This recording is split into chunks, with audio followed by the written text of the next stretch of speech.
Alright guys, and welcome back to the channel. Today we're going to be making a corn chowder. And I will show you a few tips and secrets of how making this corn chowder the best corn chowder you will ever have.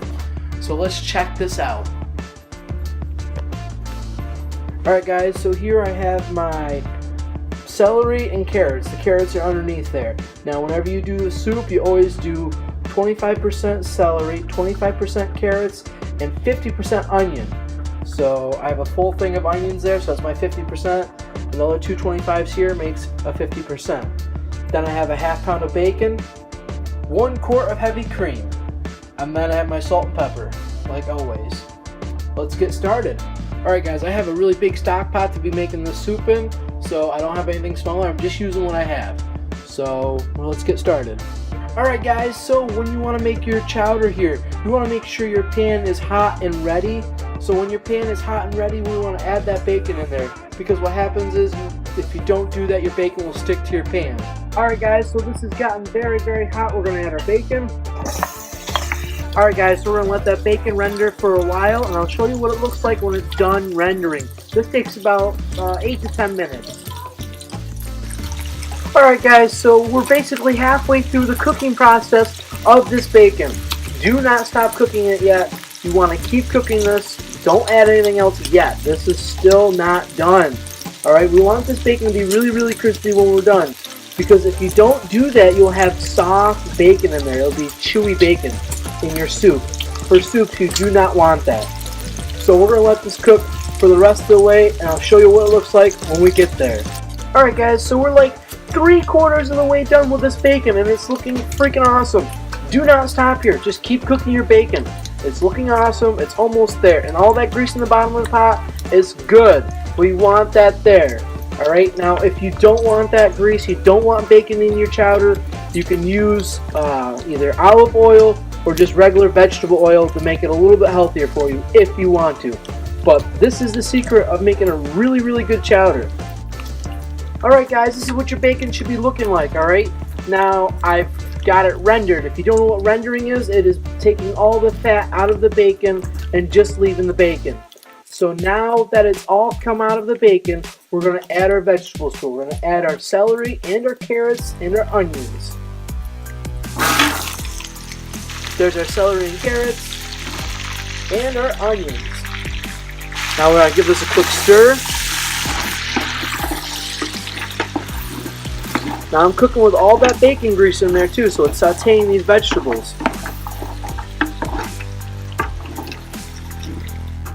Alright, now we're going to let this cook for about, I'd say, another 5 or 6 minutes. But before that, always make sure you add salt and pepper. When this is cooking, we want these onions to be translucent, and we want the carrots to be tender, and the celery to be a little tender. It'd be called al dente. So it's firm to the tooth. And then after that, we'll add our heavy cream, and then we'll add our corn. And another tip to when you're making your soup is to also make sure your vegetables are in a uniform shape, so they're all the same size. You want that because you want your vegetables all to cook at the same time. Because if you have big carrots and small onions, they're not all going to cook at the same rate. So you're going to have some mushy onions and really hard carrots. So that's why you want to make sure they're uniformly cut to about the same size. So these here I diced about a small dice to a medium dice. Alright guys, so these have cooked for about 5 to 6 minutes. I don't know if you can see this from all the steam, but they have cooked quite a bit. Alright guys, so in the stores you can't get just heavy cream. Sometimes you can, it'll say it on the bottle, but sometimes they don't have it in the store. What is your alternative is whipping cream. It's almost the same, just has a little bit lower fat content in it.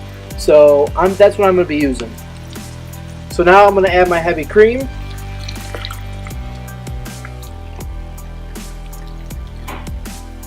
And I just add my heavy cream. Now you're going to want to turn down your heat a little bit, because when you're doing all the stuff before your heavy cream, you're going to have it on a high heat.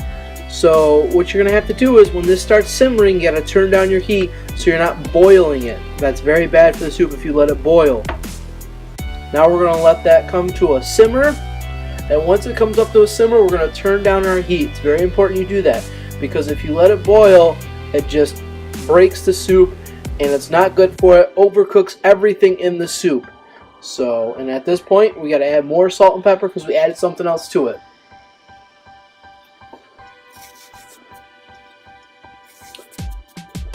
So now I'm going to stir that up, and then we're going to let it come to a simmer. And when it comes to a simmer, we're going to add to our next step. Whenever you're making soups, you got to add your next ingredient, bring it back to a simmer, add your next ingredient. Alright guys, so now our soup has come to a simmer. We're going to add our corn. Usually I love using fresh corn and it helps thicken it naturally.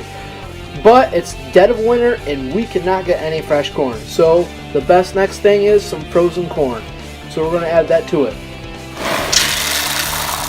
I added about 12 cups of frozen corn to it. It was like 1 pound bag basically. That's all I put in there. And we're going to let that come back to a simmer, and then your soup should be ready. And you're going to let that simmer for about 2 to 3 minutes, so then your corn is nice and hot and everything's ready to go. Alright guys, so I just added that corn, and that was a 12 cup, Alright guys, we just added that corn. That was 12 ounces of corn, almost a pound of corn. So then you let that come back to a simmer, and I'll show you what it looks like when we get there. Alright guys, that was about 12 ounces of corn, so that's all I put in there. It was frozen corn. Like I said, I love using fresh corn for this, but unfortunately we're in a dead mid-winter, so we can't get any fresh corn. And this soup is just looking fantastic, guys. You can see all the colors in there. It looks beautiful from the bacon, from the celery, the carrots, and the corn. It's nice and thick. We're just going to let it come to a simmer and it'll be ready. And before you ever serve your food to anybody else, make sure you try it yourself. Man guys, that is just fantastic. It turned out great. It tastes creamy. You got the salt and pepper. You can taste the corn in there. That's what you want. And man, does it taste good. Now if you want your soup to be a little bit thicker, you can add cornstarch to it. But what you got to do is you got to add a little water in your bowl first. Then put the cornstarch in there with it. You mix that up first. Then that's called a slurry. You have like a milky mixture. Then you add that to the soup and it'll thicken it right up. If you like a really thick soup. Me on the other hand, I don't want a really thick soup. Alright guys, we got my soup back up to a simmer. It's ready to go. It's nice and hot. It tastes really good. And I am ready to eat this. So that's it guys. That's how you make an easy soup. Alright guys, that is how you make a corn chowder. Just a simple, basic way of making it. You can add potatoes if you want to. You do that when you bring your heavy cream up to a simmer, then you'd add your diced potatoes to it. Then bring it back to a simmer and add the rest of the stuff like I showed you in the video. Also, you could add chicken to it if you'd like to. You do that after you cook the bacon. You render it like I said, add the chicken in, cook it fully, then follow the rest of the steps. And then that is it guys. So it's just simple, easy to do for you guys. So if you guys have any suggestions, please leave it down in the comment section below. Also, I have the list of ingredients for it in the description below. And if you guys like this video, please give it a big thumbs up. Also, if you're stopping in for the first time, please hit that red subscribe button. And you guys have an awesome day.